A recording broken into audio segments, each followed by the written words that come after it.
So it's once again that time of year, if by time of year you mean drastically late for what this video is meant to be. But let's not dwell on that, because I ended up seeing a lot of films a little bit later than I had intended to, purely out of being very busy. Without further ado, this is my top 10 list of films for 2018.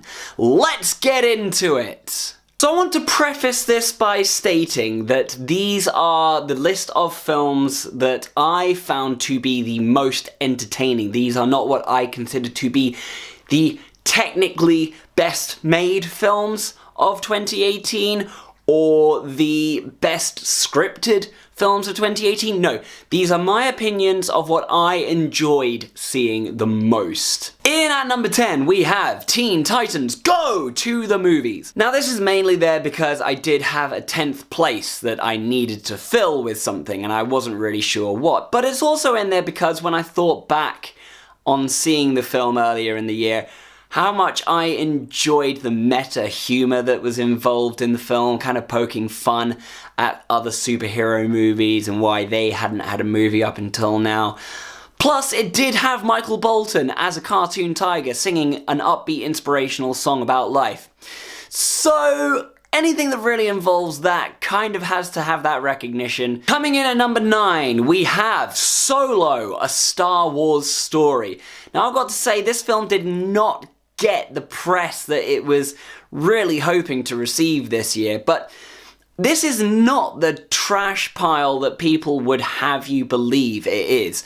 Even if you took out all of the ties to Star Wars that this film has, this would still be an exciting and adventurous space heist movie. So the fact that this does have ties to Star Wars should in fact be something that makes this film better.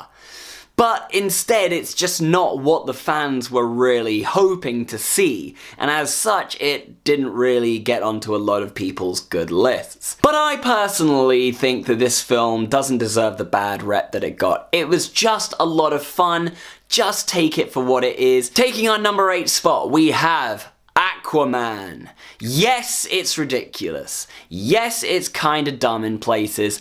And yes, Jason Momoa may just be the biggest, doodliest, broest guy that the DCEU has. But ultimately, Aquaman was just a lot of fun. It showed that DC are now embracing their comic book origins, they're using their source material to its fullest extent, and this film had a lot happening in it. And sure, if they never make another Aquaman movie in the current DCEU because they're moving on to other things, at the end of the day, we can still say we have an Aquaman movie now. And yes, it is pretty badass. For number 7, we have Ant-Man and the Wasp.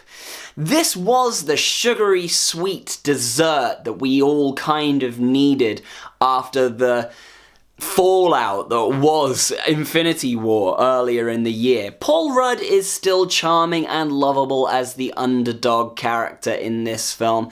I just enjoyed seeing him, and yeah, this isn't breaking the mold necessarily for anything that the MCU are currently doing, but Ant-Man and the Wasp is always going to be a fun time, no matter what kind of aspect you're viewing it through. Coming in at number 6, we have Coco. Now, point of contention, this is technically a 2017 release. However, it did not make it to UK cinemas until January this year, January, February time. So this is, for me, a 2018 release, and why would I not find a reason to include this in my top 10 list? Pixar have absolutely done it again. They found something completely original, animated it beautifully, and put in enough emotional moments in there to make you wonder whether you really can stop yourself from crying at a kid's film. At number 5, we have Deadpool 2. Now, why would I not include this in my top 10? I am a huge Deadpool fan, and this is essentially the film that the filmmakers wanted to make the first time round, but probably didn't have the budget to do. And now that they do have the budget, this is the outcome. This was an absolute balls to the wall comic book meta mashup, and it was absolutely brilliant. The humor in it was fantastic, the action was brilliant, it had characters you never thought you would see in a comic book movie, and it's got my guy Deadpool. At number 4 we have The Shape of Water. Again, technically 2017 release, but didn't make it onto UK shores until January this year, so that's why I'm including it here. And again, why would I not find a reason to include this film? This is an absolutely beautifully put together film. Guillermo del Toro has here made another beautiful story that involves monsters of some kind or creature effects of some kind to their fullest extent. And this is a brilliantly put together film. It tells a fantastic story from start to finish. Plus, I am still holding on to the fact that this is essentially Abe Sapien Origins, and every time I watch this I find more and more connections, so I will one day make this work and connect the two somehow. In at number 3 we have Avengers Infinity War. Of course, this was going to be in my top 10 of the year. I'm pretty sure this was in most people's top 10 of the year. This was the big film release of the year this year.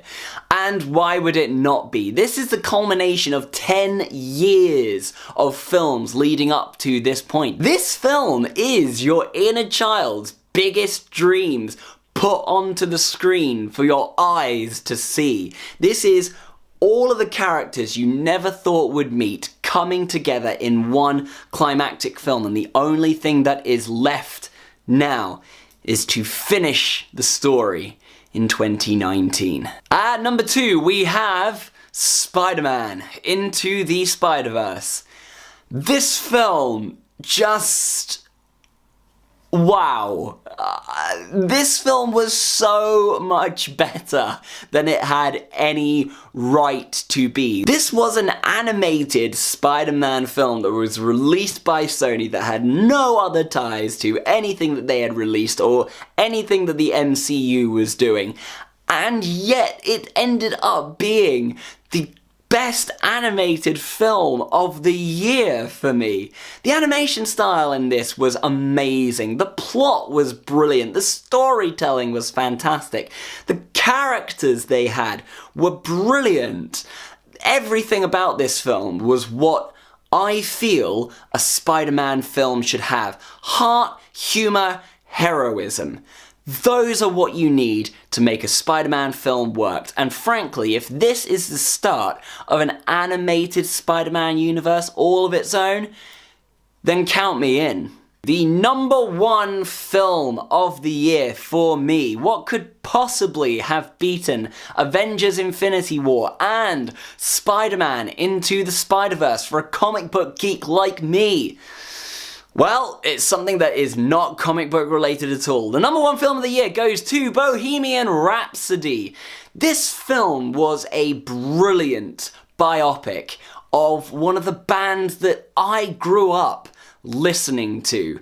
And it's not just coming from the perspective of a Queen fan. This is coming from the perspective of someone who enjoyed watching this story of this group of people who came together to play music. And Freddie Mercury, who was one of the greatest frontmen of a British band at that time, and his extravagant lifestyle. The amount of this that was fact and the amount of this that was fiction, I'm still not entirely certain on. I want to believe that everything in this film came from an unbiased perspective, but I'm certain that that's probably not true. But either way, this painted a brilliant picture of the dearly departed Freddie Mercury and the band that was Queen, that had such a unique sound all of their own. And for that reason, Bohemian Rhapsody is my number 1 film of the year. And that about wraps it up for my top 10 films of 2018. But what were your top 10?